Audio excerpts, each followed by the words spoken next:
మహాగణాధిపతయే నమః.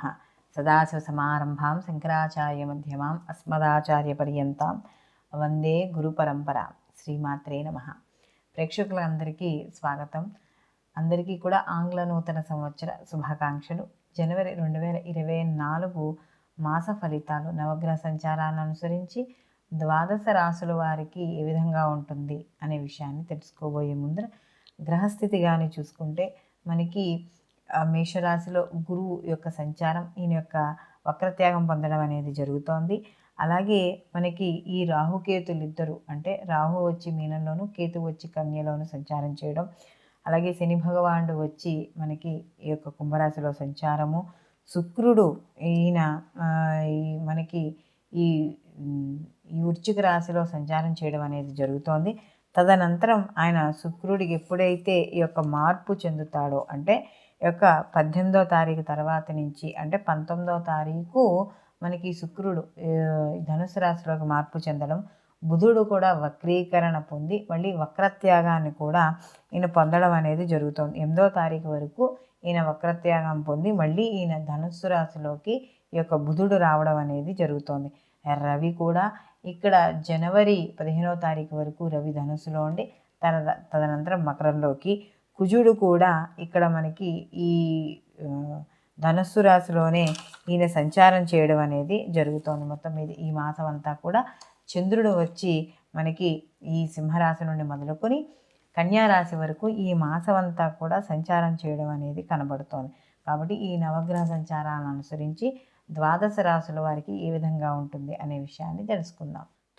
తులారాశి వారికి ఈ జనవరి 2024 సంవత్సరంలో వీళ్ళకి అసలు గ్రహస్థితి అనుకూలంగానే ఉంటుంది అని చెప్పవచ్చు. ఎవరైతే వృత్తి ఉద్యోగ వ్యాపారాలు చేస్తున్నారో వాళ్ళందరికీ కూడా అనుకూలంగా ఉంటుంది. వాళ్ళు చేసే ఏదైతే వృత్తుల్లో చేస్తున్నారో అది మంచిగా రాణించడం అనేది జరుగుతుంది. అలాగే ఆర్థిక పరిస్థితులు ఏవైతే ఉన్నాయో అవి మెరుగుపడతాయి. గత కొంతకాలంగా ఏవైతే భవిష్యత్తు ప్రణాళికల కోసం మీరు కష్టపడుతున్నారో అవి ఈ మాసంలో ఒక స్థిరమైన నిర్ణయానికి కానీ, ఒక అవగాహనకు కానీ రావడం అనేది జరుగుతుంది. అలాగే కొత్త పరిచయాలు అనేవి మీకు ఈ మాసంలో ఏవైతే జరుగుతాయో అవి లాభించడం అనేది జరుగుతుంది.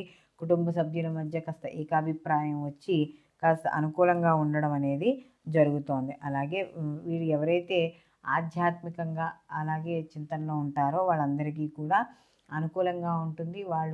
వాళ్ళకి సంబంధించిన, అంటే ఆ యొక్క ఆధ్యాత్మికపరమైన డిబేట్స్లో కావచ్చు, లేకపోతే వాటి యొక్క ప్రవచనాలు కావచ్చు, ఏ రకంగానైనా సరే అలాంటి వాటిల్లో పాల్గొనడం అనేది జరుగుతుంది.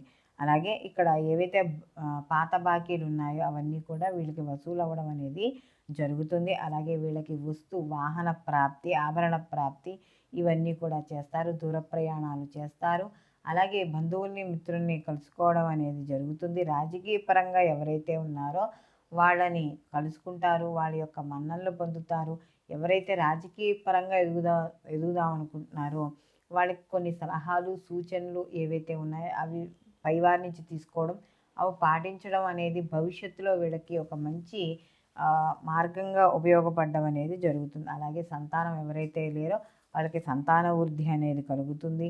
ఇంట్లో చిన్న చిన్న మార్పులు చేర్పులు చేసుకుంటారు. వివాహాది శుభకార్యక్రమాలు చేయాలనే తలంపులు రావడం అనేది జరుగుతుంది. అలాగే ముఖ్యంగా కానీ చూసుకుంటే ఇక్కడ ఉద్యోగాల్లో కూడా అభివృద్ధి, అంటే ఎవరైనా ఉద్యోగాలు మారాలనుకున్నా, అయితే ఉద్యోగాల్లో ఏదైనా హైక్ రావాలనుకున్నా, అంటే జీతం పెరగాలనుకున్న వాళ్ళందరికీ కూడా అనుకూలంగా ఉంటుందని ఖచ్చితంగా చెప్పవచ్చు. అలాగే ఇక్కడ ప్రయాణాల్లో ముఖ్యంగా మాత్రం ఇక్కడ వీళ్ళకి విలువైన వస్తువులు మాత్రం జాగ్రత్త వహించడం అనేది మంచిది. లేకపోతే చిన్న చిన్న సమస్యలు వచ్చే అవకాశం అనేది ఎక్కువగా కనబడుతోంది. అలాగే ముఖ్యంగా ఎవరైతే సినీ కళా రాజకీయ రంగాల్లో ఉన్న వాళ్ళకి అనుకూలంగా ఉంది.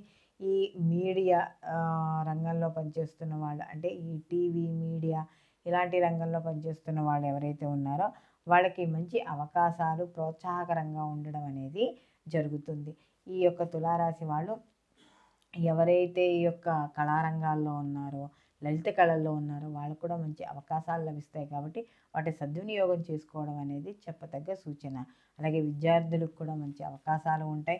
విద్యలో కూడా మంచి రాణించడం అనేది జరుగుతుంది. భార్యాభర్తల విషయాల్లో వాటిల్లో కూడా అనుకూలంగా ఉండడం అనేది జరుగుతోంది. వీళ్ళు మరిన్ని మంచి ఫలితాలు పొందడానికి వీరు నిత్యము కూడా దుర్గా ఆరాధన ఎక్కువగా చేసుకోవడం, అలాగే ఇక్కడ ఈ మాసంలో ముఖ్యంగా చూసుకున్నప్పుడు వీళ్ళు ఈ తులారాశి వాళ్ళు ఈ ఆదిత్య పారాయణ చేసుకోవడం, అలాగంటే మాస ద్వితీయార్థం అంతా కూడా ఆదిత్య పారాయణ చేసుకోవడం, సుబ్రహ్మణ్య కరావలంబ స్తోత్రం చదువుకోవడం ద్వారా మరిన్ని మంచి ఫలితాలు పొందడం అనేది జరుగుతుంది. అలాగే వీళ్ళు ప్రతిరోజు కూడా వాళ్ళ ఇంటి సింహద్వారం ఏదైతే ఉందో దాన్ని శుభ్రంగా కడిగి బొట్టులు పెట్టి, పసుపు కుంకుమ వరిపిండితో బొట్టులు పెట్టి తెల్లటి పూలతో పూజ చేయడం ద్వారా తప్పకుండా లక్ష్మీ కటాక్షము, ఆరోగ్యము అన్నీ కూడా కలగడం అనేది జరుగుతుంది. మనకి ఈ యొక్క గ్రహస్థితి కానీ చూసుకుంటున్నప్పుడు మాస ఫలితాలులో అనేవి మనం చెప్పుకునేవి గోచారానికి సంబంధించిన ఫలితాలు. అయితే ఈ గోచార ఫలితాలు అనేవి మనకి 100% మనకి ఉండదు కాబట్టి ఇవి కేవలం ఒక రాశికి సంబంధించినవి. అంటే అదే రాశిలో ఎంతోమంది జన్మించి ఉంటారు, అందరికీ ఒకే విధంగా ఉంటుంది అని చెప్పుకోవడానికి లేదు. అంటే చిన్న చిన్న మార్పులతో దగ్గర సూచనలుగా ఉంటాయి. అయితే మనకి పూర్తి విశ్లేషణ కావాలి అనుకున్నప్పుడు మాత్రం ఈ యొక్క గోచార ఫలితాలతో పాటుగా జన్మజాతక ఫలితాలు అనేవి తప్పకుండా పరిశీలనలోకి చేసుకోవాలి. ఎందుకంటే వ్యక్తి యొక్క జాతకం అనేటప్పటికీ లగ్నము, దానికి జరుగుతున్న మహర్దశలు, అంతర్దశలు, ప్రత్యంతర్దశలు ఇవన్నీ కూడా తెలుస్తాయి. అలాగే ఈ గోచార ఫలితాలు అనేవి మనకి ఒక సూక్ష్మంగా తెలుసుకుందుకు ఉండదు, అతి సూక్ష్మంగా తెలుసుకుందుకు ఉండదు. అదే జన్మరాశి ఫలితాలు అనుకున్నప్పుడు మాత్రం అతి సూక్ష్మంగా తెలుసుకోవడానికి వ్యక్తి యొక్క జాతకం కాబట్టి యాజ్ ఇట్ ఈజ్ ఏం జరుగుతుంది అని తెలుసుకోవడానికి మనం ప్రయత్నించవచ్చు. అలాగే ఈ జాతకాలు అనేవి దేనికి అని అన్నప్పుడు కేవలం మనకి వచ్చే ఏమైనా ఉపద్రవాలు ఉన్నాయా, తెలిసి తెలియకుండా, అంటే మనకి ఏమైనా జరగబోయే చెడు కావచ్చు, మంచి కావచ్చు. ఒకవేళ మంచి టైం ఉన్నా కూడా ఈ సమయం నుంచి ఈ సమయం బాగుంటుంది కాబట్టి ఎటువంటి మన కార్యక్రమాలు చేపట్టడం వల్ల జీవితంలో ఉద్ధతి పొందుతాము, ఇటువంటి కార్యక్రమాలు చేయకుండా ఉండడం వల్ల మనం దిగజారిపోకుండా మన యొక్క ఆర్థిక పరిస్థితి కానీ అవన్నీ కూడా ఏమి తగ్గించుకోకుండా, అంటే అవి నష్టపోకుండా ఉంటాము. ఆరోగ్య విషయాలు ఎలా ఉంటాయి, ఇలాంటి విషయాలన్నీ కూడా మనం గోచార ఫలితాల్లో చూసుకుంటూ అటు జన్మజాతక ఫలితాలను కూడా రెండు బ్యాలెన్స్ చేసుకోవడం వల్ల మనకి 100% రిజల్ట్ రావడం అనేది జరుగుతుంది. కాబట్టి ఇక్కడ ఈ గోచార ఫలితాలతో పాటు జన్మజాతక ఫలితాలు కూడా తప్పకుండా పరిశీలనలోకి తీసుకోవాలి. సర్వే జనా సుఖినో భవంతు, లోకా సంస్థ సుఖినో భవంతు.